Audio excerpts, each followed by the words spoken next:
are into game number 2.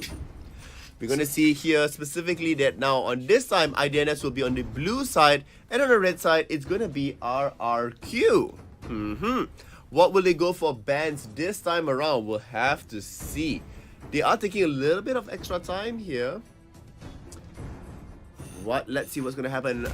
Power ranking 5 by customers RRQ. Well, we're going to see our Kawano.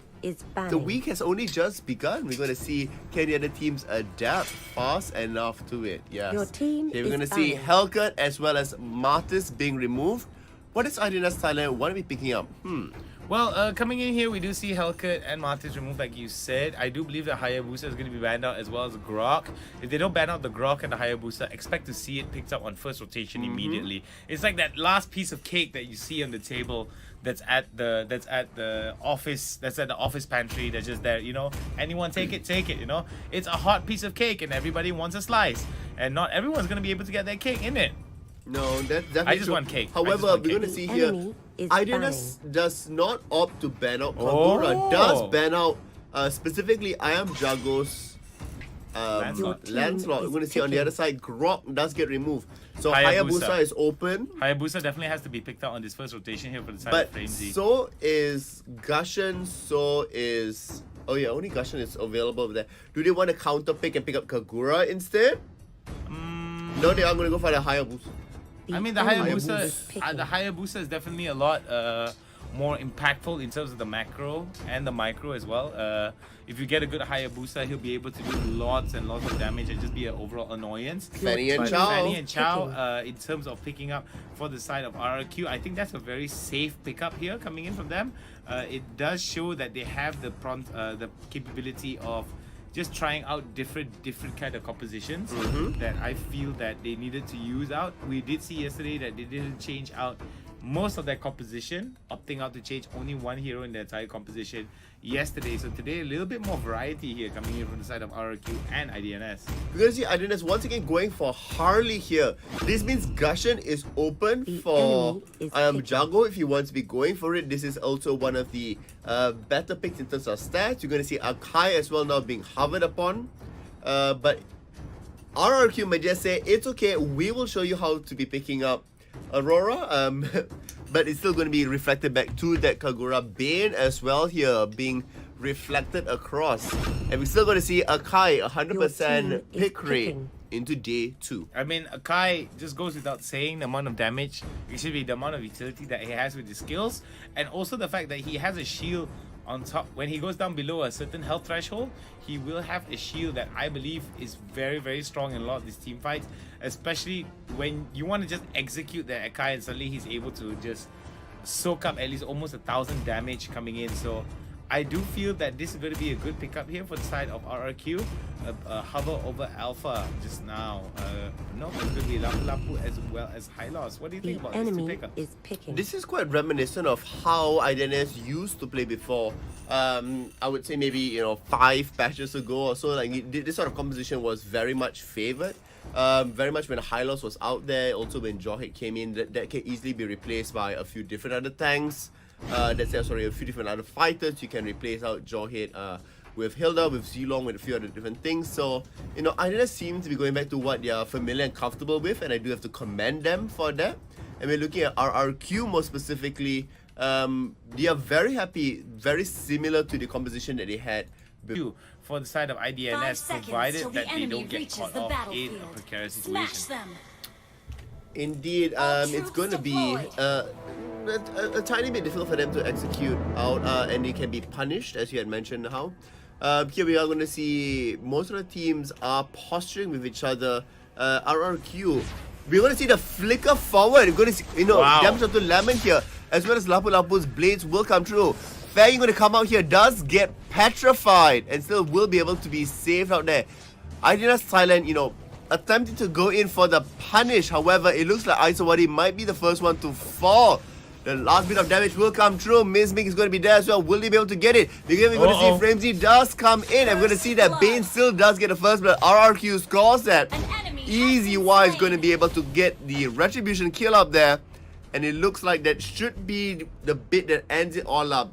Instinct is still left out here, trying to go deal damage. Framezy has to throw out his shadows to dash away to safety. 1-1 really early on. 1-1 really early on. It's going to be IDNS and RRQ that gets a kill each.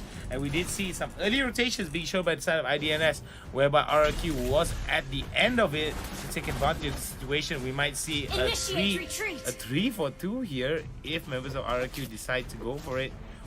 But sadly, no, it won't be the case. Ooh, nice little flick there coming in. And That's managed to inject her away here. So we're going to see that with that in mind, we're going to see that InstincT did manage to get the gold bar from the Hermit Crab there. He's going to be really happy. And in the bottom side, it looks like it went over to IDNS. So a fair trade overall. So the gold swing wouldn't be all that large. In the mid lane, we already see that Harley has gotten level 4. Kagura's still, working towards that. Currently at level 3. Here we're going to see Jawhead will come in, potentially going to look in for the injector, does not quite find it, as Tuturu playing Chow here, still being a nuisance to the side of IDNS. However, not to the point where they're getting killed just yet. You're going to see Akai does get tossed back. However, that's not quite the target you want to be hitting on. He is still really tanky, even for the fact that he has not hit level 4 yet. Well, looking at this though, I do like the fact that the Akai was able to jump over the wall and try to create some kind of gank opportunity for him. However, other members of IDNS, excuse me, other members of RRQ were not in close range. Oh, we still do see that Impact now goes for it. Oh, gets ejected for his mistakes right into a double kill there. Coming in for the side of IDNS. There is one kill that came in from the side of IDNS. One kill, yes. And they will be able to secure Turtle from this if they can keep Tuturu away. Will it be enough though? Yes, they will be able to secure Turtle. IDNS now does manage to take a small lead into their favor, not only in terms of kills, but in terms of goal across the map. In the bottom lane, nobody decides to be there because the party's happening in that mid lane. We've got a party lane there. There goes the Glorious Pathway, and it could be bad here coming in for the side of IDNS, as IDNS now trying their best to take it down all the way into them. And it's going to be RRQ that goes, excuse me, it's going to be IDNS that tries to go behind RRQ with the chase. There goes the flicker coming in from Fair Ying, as everyone else decides to go against it. So we're going to see a 2-for-1 trade here, which equalizes the kills 3-3. Akai, Lapu Lapu, and Jawhead all did succumb in that fight simply because they were the very first ones to be engaged upon, and the damage should be dealt out. Damage should be dealt out as quickly and as efficiently as possible here, coming in from most of the teams. And then we're going to see, yet following up, it looks like they will be turning their attention down to the bottom here. RRQ waiting in the fray, hoping to catch out Lapu Lapu in the bottom. It looks like the jump in will be good. They will be able to get one death, and it looks like it will be the second one as well, as Lemon will secure it. They should be able to clear out the bottom turret as well, given it's about half health.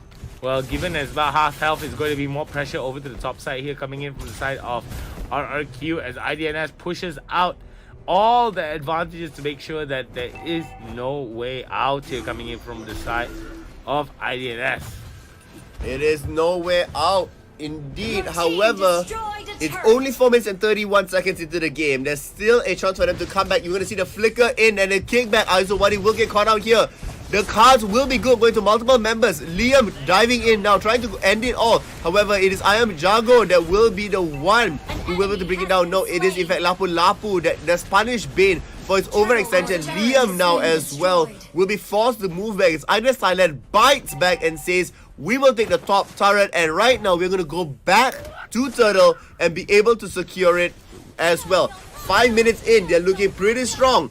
But will it be enough as they transition to the later stages of the game? Jawhead becomes a sacrificial lamb so that they could secure the objective. And that was a good call there, coming in from the side of RRQ. IDNS a little bit behind there in terms of trying to get that out. Oh, there goes Framezy. Framezy gonna get taken down. Nice little spin to win there, coming in from the side of RRQ. RRQ pulling off some really good calls early on to the game, making sure that they maximize whatever gold profits that they have, and most importantly is the control. There goes another one coming in from Tuturu. Here we're going to see that once again the macro play coming out from RRQ. Not only bottom and top lanes are being done. Lemon might be the next one to fall. He will be able to survive. Oh, Lemon! Lemon is the lemon indeed. It's going to be a big chase there while they are pushing it out. Here we're going to see that Isowadi will as well be able to go in. However, does not quite find it out. Here we're going to see that Liam does lock him against the wall here. Tuzuru will further knock him up and then dash away to safety. Harley is now going to go onto the side of Fanny, but Fanny says, no, thank you very much. I'm not here for your magic tricks. I'm going to just go dash away on the lovely steel cables that I have. With that one push, RRQ not only gets multiple kills, they also were able to push out the top and bottom lanes even further. I am Jago now on that Bane will have to be forced away given that he's a little bit lower in health. But this is far from over because in the next 25 seconds we are going to see Lord will be spawning and the next objectives will be done. However, Fanny is all the way on the other side of the map and she is happily pushing with no one responding to her. Alright, so we do see a big fight there coming in and killing spree over to Lemon. Lemon now looking to be the lemony goodness that he is and gets the kill there coming in from the side of IDNS. IDNS now may be able to turn it around, but will it be enough? Tutaru now in a bit of trouble. Tries to go for that third charge right into the flicker. Beautifully done. Coming in from the side of RRQ. They decide to go back behind it.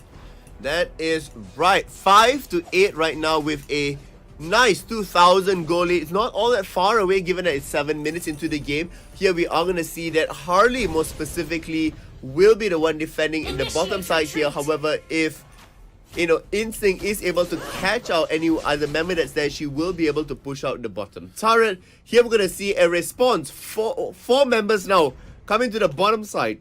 Alright, so there's going to be a steel cable and InstincT not going to go hunting over to the mid side here. Just making sure she's completely safe. They knew that after the disengage in the mid lane that's there, too many members were missing. Best to play safe and move back. RRQ here showing that they are able to play a better map sense than IDNS right now.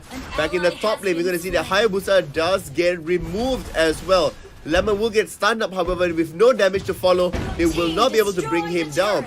Here we're going to see the tanks are in the front line, but look at the tanks melt away. Oh, look at the glorious pathway there being set up beautifully from the side of RRQ. From the side of IDNS, they were able to get some good fights here, but you see RRQ turned it around and it's going to be an execute here. Boom! Shakalaka, I am Jago. Showing why he is Iron Turbang. Will he be able to get it here? Isowadi. Oh, beautiful. That supplementary damage being shown from the side of IDNS onto RRQ. IDNS walk away higher. Walk away even from that. It is 7-11 right now, but in terms of turrets, it is 1-5. Yet another member falls away. That's Harley. Another source of damage does manage to bring down InstincT. That's playing Fanny, so it looks like the split pushing aggression will take a slight break for a minute. Framezy needs to be very cautious when doing that.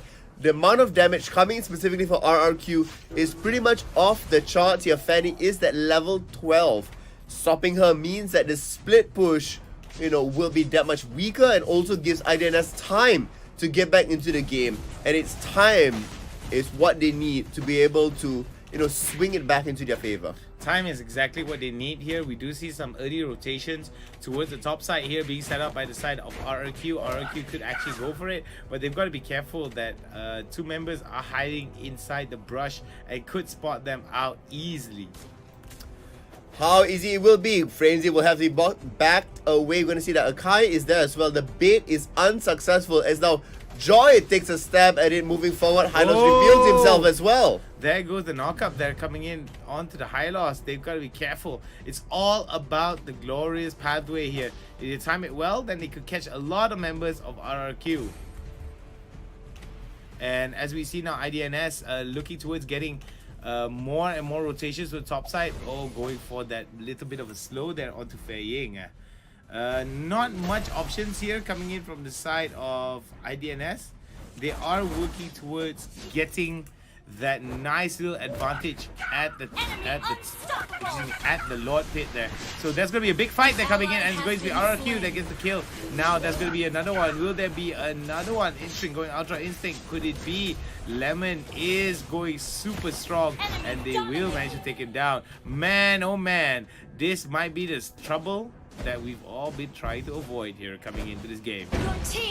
I'm not quite sure that's a fight that IDNS Thailand will be happy to be taking. However, there's a small consolation prize that hardly managed to get the mid turret. So, some lane pressure is able to be diverted away. The goal lead now has swung to be 5,000, and the lot will be taken completely uncontested. RRQ gets it away.